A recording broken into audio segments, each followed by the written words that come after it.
کی تعریف اللہ وحدہ لا شریک کے لیے جو ہمارا اور آپ کا خالق اور مالک ہے، اس کی جانب سے جتنے بھی نبی اور رسول بھیجے گئے سب پر درود و سلام، خصوصیت کے ساتھ ہمارے آخری نبی احمد مجتبیٰ محمد مصطفیٰ صلی اللہ تعالی علیہ وآلہ وسلم پر، آپ کی آل و اولاد، آپ کے صحابہ اور قیامت تک جو لوگ صحیح طور پر آپ کی اتباع اور پیروی کرنے والے ہیں۔ حضرات گرامی، گزشتہ سے پیوستہ ہفتے شادی اور بیاہ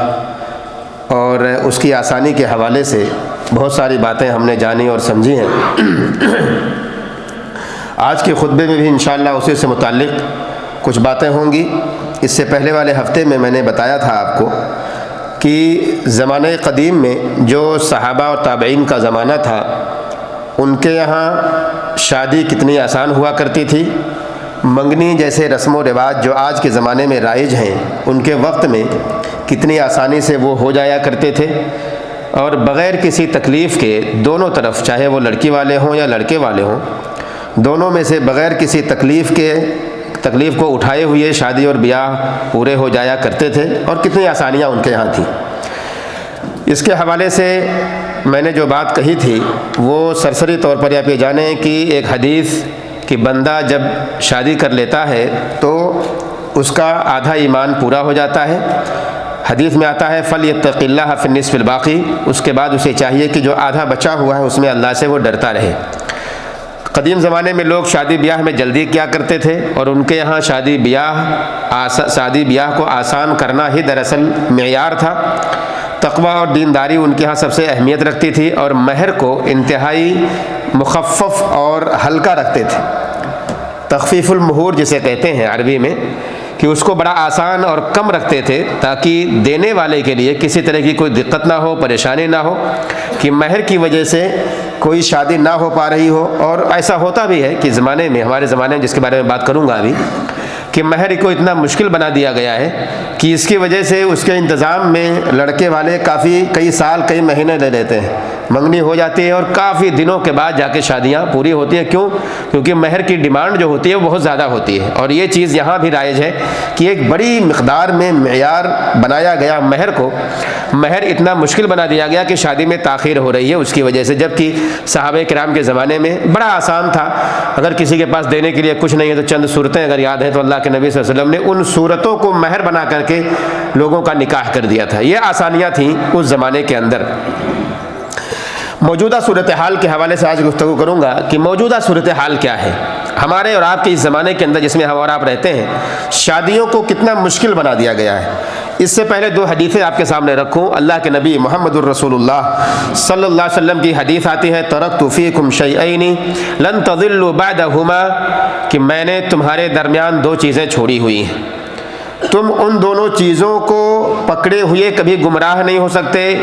کتاب اللہ و سنتی، وہ ہے اللہ کی کتاب اور میری سنت۔ یعنی جب تک ایک مسلمان ان دونوں چیزوں کو پکڑا رہے گا اس وقت تک وہ گمراہ نہیں ہو سکتا، چاہے وہ گمراہی اس کی عملی گمراہی ہو، چاہے اس کی گمراہی اجتماعی یا معاشرتی گمراہی ہو، چاہے وہ دنیاوی زندگی کی گمراہی ہو یا دینی مسائل کے اندر گمراہی ہو، کبھی بھی گمراہ نہیں ہو سکتا انسان جب تک کہ وہ قرآن اور حدیث کو لازم پکڑے گا، اس کے اندر گمراہی نہیں آ سکتی۔ لیکن جیسے ہی ان دونوں کو وہ چھوڑنے لگے گا، اپنے آپ کو اس سے دور کر لے گا یا ان دونوں سے خود کو دور ہو جائے کر لے گا، تو لازم ہے گمراہی اس کا مقدر بنے گی، اور پھر وہ گمراہیوں کے دلدل میں وہ پھنستا چلا جائے گا۔ ایک حدیث یہ۔ دوسری حدیث ہے، اللہ کے نبی صلی اللہ علیہ وسلم فرماتے ہیں لَتَتَّبِعُنَّ سُنَنَ مَنْ قَبْلُكُمْ، کہ تم سے پہلے کی جو لوگ تھے ان کی سنتوں کی تم اتباع کرو گے، اور اتباع اس انداز میں کرو گے، کہتے ہیں شبرن بشبرن، ان کے ایک ایک بالشت کے برابر، او ذراعن بذراعن، ایک ایک ہاتھ کے برابر بھی تم ان کی اتباع اور پیروی کرو گے۔ حتی لو سلکوا جحر ضب لسلکتموہ، یہاں تک کہ ان میں سے کوئی شخص اگر کسی گوہ کی سوراخ میں داخل ہوگا تو تم بھی انہی کے نقش قدم پر چلتے ہوئے تم اس سوراخ میں داخل ہو جاؤ گے۔ آگے فرماتے ہیں صحابہ نے پوچھا قالو الیہود والنصارى، اے اللہ کے نبی صلی اللہ علیہ وسلم کیا اس سے مراد یہود و نصارہ ہے؟ یعنی یہود و نصارہ کی سنتوں پر عمل کر کے امت محمدیہ کے لوگ ان کے پیچھے چل کر کے اس طرح گمراہ ہوں گے کہ اگر وہ کسی سوراخ میں داخل ہونا چاہیں یا ہو جائیں تو امت محمدیہ کے لوگ بھی اس سوراخ میں داخل ہو جائیں گے؟ تو اللہ کے نبی صلی اللہ علیہ وسلم فرمایا فمن، جی بالکل وہی، اگر وہ نہیں تو کون ہے؟ نتیجہ یہ ہے کہ موجودہ صورتحال میں غرب اور شرق، چاہے وہ مشرقی لوگ ہوں چاہے وہ مغربی لوگ ہوں، دنیا کے جتنے بھی ایسے ممالک ہیں جو غیر مسلم ہیں اور ان لوگوں کے ہاں جو رسم و رواج رائج ہیں شادی بیاہ کے معاملے میں، یہاں پر بات شادی بیاہ کے میں کر رہا ہوں اس لیے اس کو موضوع بنا رہا ہوں، شادی بیاہ کے معاملے میں بھی اگر ان کے ہاں جو چیزیں رائج ہیں اسی کے مطابق امت محمدیہ آج چل پڑی ہے۔ ہمارے اور آپ کے بھی شادی بیاہ کے اندر وہ چیزیں بالکل موجود ہوتی ہیں جو ہمارے مغرب کے لوگ یا جو یورپین لوگ اپنی زندگیوں کے اندر اپنی شادی بیاہ کے اندر اس کو لاتے ہیں، بالکل ویسے ہم اور آپ چل رہے ہیں۔ اور یہ صورتحال اللہ کے نبی صلی اللہ علیہ وسلم نے پہلے بیان کر دی تھی کہ ایک وقت آئے گا ایسا کہ تمہارے اندر اس طرح کی کیفیت پیدا ہوگی، اور مسلمانوں کا ایک بڑا طبقہ ایسا ہوگا کہ جو ان کے پیچھے اس طرح سے چلنے لگے گا کہ بالکل ان کے ایک ایک قدم پر، ایک ایک قدم یعنی ذراعن بذراعن، ایک بالشت کے برابر اگر وہ چلیں گے تو ان کا پیچھا وہ کرے گا، اور ایک ہاتھ بھی اگر وہ چلے گا تو اس کے پیچھے وہ مسلمان چلنے کی کوشش کرے گا۔ آج ہم کہیں پیچھے نہیں ہیں ان سے، بالکل ان کے نقش قدم پر چلتے ہوئے ہماری صورتحال یہاں تک پہنچی ہے کہ ہماری شادیاں ناکام ہو رہی ہیں، ہمارے گھر کی بہو بیٹیاں بازاروں میں ہیں، اور تو اور شادی بیاہ سے پہلے جو منگنیاں ہوتی ہیں وہ ٹوٹ جاتی ہیں، شادی سے پہلے ہی منگنیاں ٹوٹ جاتی ہیں، اور رشتہ داریوں کا خاتمہ ہو رہا ہے، کیونکہ ہم نے اور آپ نے اس روش کو اپنایا ہے جو روش غربوں کا تھا،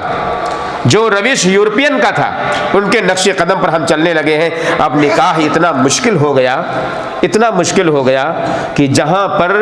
جو زناکاری تھی وہ آسان کر دی گئی، جگہ جگہ زناکاری کے اڈے کھول دیے گئے کہ نوجوانوں کو شریعت کے دائرے میں رہنے کی کیا ضرورت ہے؟ ان کے جسم کی پیاس اگر بھوک ان کو پوری کرنی ہے، مٹانی ہے، تو اڈے کھلے ہوئے ہیں، چلے جائیے اس میں، گناہ کیجیے آسانی سے۔ اور یہی منظور تھا ان یورپین کو، ان گنہگاروں کو، ان مجرمین کو کہ جنہوں نے امت مسلمہ کے نوجوانوں کو تباہ کر دیا ہے، چاہے وہ لڑکے ہوں یا لڑکیاں ہوں، ان کے عقیدے، ان کے ایمان کو اس طرح سے برباد کیا کہ ان کو قدم قدم پر رسوائیوں کا سامنا کرنا پڑ رہا ہے۔ اور آج یہی نوجوان لڑکے، یہی نوجوان لڑکیاں اپنے ماں باپ کی سے بغاوت کرتے ہیں، ماں باپ سے بغاوت کرتے ہیں۔ آپ آئے دن سنتے رہتے ہوں گے سوشل میڈیا کے اندر کہ صورتحال کیا ہے آج کے زمانے میں۔ دراصل وجہ یہ ہے کہ ہم نے غربوں کی پیروی اور ان کے نقش قدم پر چلنے میں کہیں بھی کوئی کوتاہی نہیں کی ہے، اور اس کی وجہ سے شادیاں مشکل ہو گئیں اور زناکاریاں آسان کر دی گئی۔ اب دیکھیے بہت سارے ممالک تو ایسے ہیں کہ جنہوں نے باقاعدہ پرمیشن دے دی ہے، اجازت دے دی ہے کہ اگر نوجوان لڑکا اور لڑکی آپس میں بغیر شادی کے رہنا چاہے تو کوئی ان پر روک ٹوک نہیں ہے، کوئی روک ٹوک نہیں ہے، نہ ماں باپ ان کی مخالفت کر سکتے ہیں اور نہ ہی ان کے رشتہ دار ان کی مخالفت کر سکتے ہیں، نہ ہی کوئی پڑوسی کچھ بول سکتا ہے، وہ آزاد ہیں کیونکہ وہ اب جوان ہو چکے ہیں۔ وہ باپ، بوڑھا یا بوڑھی ماں جس نے بچپن سے اپنے اس نوجوان لڑکے یا لڑکی کو پالا اور پوسا ہے، اس کی تربیت کی ہے، اسلام کے دائرے میں اس کو رکھا ہے، آج وہی اسلام کے دائرے سے نکل کر ہواؤں میں پھڑپھڑانا اور اڑنا چاہتے ہیں۔ یہ نتیجہ کیوں پہنچا؟ کیونکہ ہم نے تاخیر کر دی ہے شادیوں میں،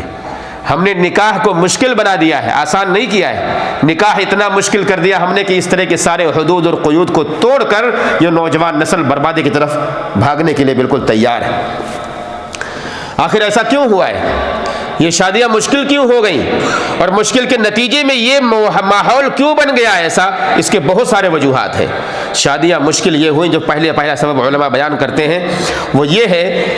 کہ جو اولیاء امور ہیں، جو ان کے ذمہ داران ہیں، چاہے وہ لڑکی کے والد ہوں، لڑکے کے گھر والے ہوں، انہوں نے اس پر توجہ نہیں دی، یا دوسرے معنوں میں یہ کہیں کہ شادیوں میں تاخیر کی، شادی میں تاخیر کی، وقت ہو گیا، بالغ ہو گیا بچہ یا بچی تو اس کے نکاح میں ہم نے جلدی نہیں کی، اور وجہ کیا بنی تاخیر کی؟ تاخیر کی کئی ایک فہرست ہے، لمبی فہرست ہے تاخیر کیوں ہوئی۔ ایک تو کہا لڑکے والوں کو لالچ ہو گئی کہ ہمیں ایسا رشتہ چاہیے کہ جو بھرپور جہیز لے کر لانے والی لڑکی ہو، اس کے گھر میں ایسی فقر اور ایسا فقر ہے، ایسی غربت ہے کہ بیچارہ وہ در در ٹھوکریں کھا رہا ہے، مر رہا ہے، کہ اگر ایک لڑکی کی شادی ہوگی میرے لڑکے کی تو لڑکی جب آئے گی تو دولت کی بہتات اس کے گھر کے اندر ہو جائے گی، وہ فقیری اور بھیک مانگتا ہے جا کے لوگوں کے سامنے، ایسے بھیک مانگتا ہے، بھیک کہ 2 4 10 لاکھ دے دو، وہ بھیک دے دو مجھے کہ میرے بیٹے کی شادی ہو تو وہ بھیک کے ذریعے اپنے گھر میں مالداری لے آؤ، نعوذ باللہ۔ یہ مسلمانوں کی صورتحال ہے، معاف کیجیے گا۔ بھیک کٹورا لے کے دوڑتے ہیں لوگ اپنے بیٹے کے رشتے کے لیے کہ بھیک میں 10 20 لاکھ 50 لاکھ دے دو تاکہ میرے گھر کی روزی اس طرح بڑھ جائے کہ جو غربت اور فقر میں جی رہا ہوں مالداری کی طرف میں چلے جاؤں۔ یہ بھکاری کی ادا لوگ لے کے گھوم رہے ہیں، اپنے آپ کو بھکاری کی شکل میں لوگ بنائے گھوم رہے ہیں۔ اسی وجہ سے وہ لڑکا جو اگر دیندار بھی بیچارہ ہے تو اس کی شادی میں تاخیر ہو رہی ہے، سب سے پہلی وجہ تاخیر کی۔ اور تاخیر یہ لوگ جان بوجھ کے اولیاء امور جو ذمہ دار ہیں وہ اس لیے بھی کرتے ہیں کیونکہ وہ انتظار کرتے ہیں کہ کوئی ایسی لڑکی گھر کے اندر آئے کہ جو پڑھی لکھی یا تو ہو یا نوکری پیشہ لڑکی ہو، اور جب وہ نوکری کہیں کرے گی کسی ایسی جگہ پہ جہاں سے بہت ساری امیدیں ہوں گی، چاہے وہ سرکاری نوکریاں ہوں، پرائیویٹ سیکٹر میں ہوں، کہیں سے بھی جب وہ نوکری کرے گی تو بہت سارے پیسے میرے گھر کے اندر آئیں گے، دولت آئے گی۔ ایک یہ بھی بنیادی وجہ ہے کہ لوگ اس کے تلاش میں وقت گزار دیتے ہیں اور تاخیر اتنی ہو جاتی ہے کہ لڑکے کی عمر نکل جاتی ہے اور لڑکی بھی گھر میں بیٹھے بیٹھے بوڑھی ہو جاتی ہے۔ ایک وجہ یہ بھی ہوتی ہے کہ کبھی کبھار ایک تصور یہ ہوتا ہے کہ میرے لڑکے کی شادی کسی چودھری یا خان یا فلاں برادری کے اندر ہو، دوسری برادری مجھے منظور نہیں ہے، وہ مقام ملے گا، وہ منصب، اگر میں تھوڑا سا نچلے طبقے کا ہوں تو معاشرے کے اندر میرے سر کو تھوڑا اونچائی مل جائے گی اور لوگ مجھے پہچاننے لگ جائیں گے۔ ایک وجہ یہ بھی ہوتی ہے تاخیر کی، اور اسی انتظار میں تاخیر ہو جاتی ہے، وقت نکلتا جاتا ہے۔ اور ایک وجہ اور ہے موجودہ نظام تعلیم بھی، معاف کیجیے گا، ہم جو اولیاء امور ہیں، بہت سے لڑکیوں کے یا لڑکوں کے والد اور باپ ہیں، ہم کبھی کبھار اس کا خیال نہیں کرتے کہ میرا بیٹا یا میری بیٹی پڑھ رہی ہے تو اتنی آزادی دے دیتے ہیں پڑھائی کے لیے کہ آپ اس کی عمر 40 سال 35 سال ہو جاتی ہے اور اس کی جو جوانی کی عمر ہے وہ ختم ہو جاتی ہے، اس کے اندر جو احساسات ہیں وہ مرنے لگتے ہیں، وہ ختم ہو جاتے ہیں، اور ایک وقت آتا ہے کہ وہ احساسات جب ختم ہو گئے تو شادی کی ضرورت بھی اسے محسوس نہیں ہوتی۔ ہوتا ہے نہیں ایسا؟ ایسا ہوتا ہے۔ اور نظام تعلیم آج کی یہ ہے اختلاط مرد و زن، لڑکے اور لڑکیوں کا ملاپ جو ہوتا ہے آپس میں، جو آپس میں ایک بینچ پہ بیٹھ کے پڑھتے ہیں، ایک بہت بڑی وجہ یہ بھی ہے، بہت بڑی وجہ یہ بھی ہے کہ شادیوں میں تاخیر ہو جاتی ہے۔ کیوں؟ جسمانی ضرورتیں کبھی کبھار وہ آپس میں پوری کر لیتے ہیں، نعوذ باللہ، تو اس وجہ سے بھی ان کی ضرورت نہیں محسوس ہو۔ شادی کرنے کی کیا ضرورت ہے؟ جو ہم کو چاہیے وہ مل رہا ہے، تو اس وجہ سے بھی تاخیر کرتے ہیں لوگ اور تاخیر ہوتی ہے شادیوں میں۔ اور موجودہ معیشت جو انسان کی ہے، دنیا کے اندر صرف سب سے اہم چیز انسان کا جو فوکس ہے وہ مال پر ہے، ہر ایک کا فوکس، ہر ایک کا ٹارگٹ مال ہے، مالداری سب سے اہم سمجھا گیا۔ اگر کہیں بھی کچھ غریب ہے، کوئی فقیر ہے، کوئی اس کے پاس پیسے اور مال و جائیداد نہیں ہے تو وہ معاشرے کا سب سے گھٹیا اور کمتر انسان نظر آتا ہے لوگوں کی نظر میں۔ تو مالداری کو اتنا اونچا بنا دیا گیا کہ شادیوں میں تاخیر ہونے لگی۔ ایک نوجوان لڑکا بیچارہ شادی کرنا چاہتا ہے لیکن اس کے پاس اتنے مال نہیں ہے کہ وہ معاشرے کی نظر سے نظر ملا کے یہ کہہ سکے کہ میں فلاں کی لڑکی سے شادی کرنا چاہتا ہوں، کیونکہ اس کو غربت کی وجہ سے نیچے دبا دیا جائے گا اور اس کے رشتے کو منظور نہیں کیا جائے گا۔ آپ اپنی امانت داری، اپنی دینداری، اپنے اخلاق، اپنے دین کو آپ کہیں کچرے کے ڈبے میں ڈال دیجئے، اس سے کوئی کسی کو سروکار نہیں ہے، کوئی اس کو سننے کو تیار نہیں ہے۔ میں نے پچھلے پیوستہ ہفتے یہ بتایا تھا آپ کو کہ سب سے اہم چیز شادی بیاہ میں جو دیکھا جائے گا وہ دینداری ہے، جس کے بارے میں انشاءاللہ منگنی کے حوالے سے میں گفتگو کروں گا اگلے خطبے میں، تو اس میں پوری تفصیل آپ کو بیان کروں گا کہ کیسے انتخاب ہونا چاہیے اور کیسے شادی کے تعلق سے ہمیں اور آپ کو حساس ہونا چاہیے۔ اور ایک وجہ تاخیر کی یہ بھی ہوتی ہے کہ اولیاء امور جو ہیں، ماں باپ یا رشتہ دار یا ذمہ داران لوگ تاخیر اس لیے بھی کرتے ہیں کیونکہ انہیں جائز طریقے سے مناسب رشتہ نہیں ملتا ہے۔ ایسا بھی ہوتا ہے،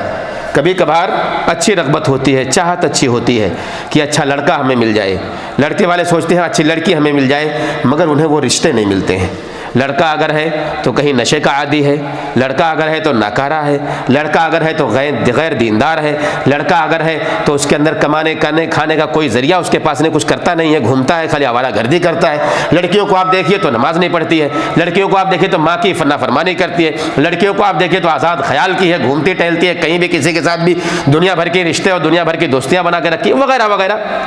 اس طرح کی چیزیں جب سامنے آتی ہیں تو پھر لڑکے والے یا لڑکی والے دونوں کے اندر یہ جذبہ ہوتا ہے کہ تھوڑی تاخیر ہو جائے کوئی بات نہیں، ہم لیکن اگر شادی کریں گے تو انشاءاللہ اچھے گھر کے اندر کریں گے، تو اس وجہ سے بھی تاخیر ہوتی ہے۔ یہ پہلی وجہ ہے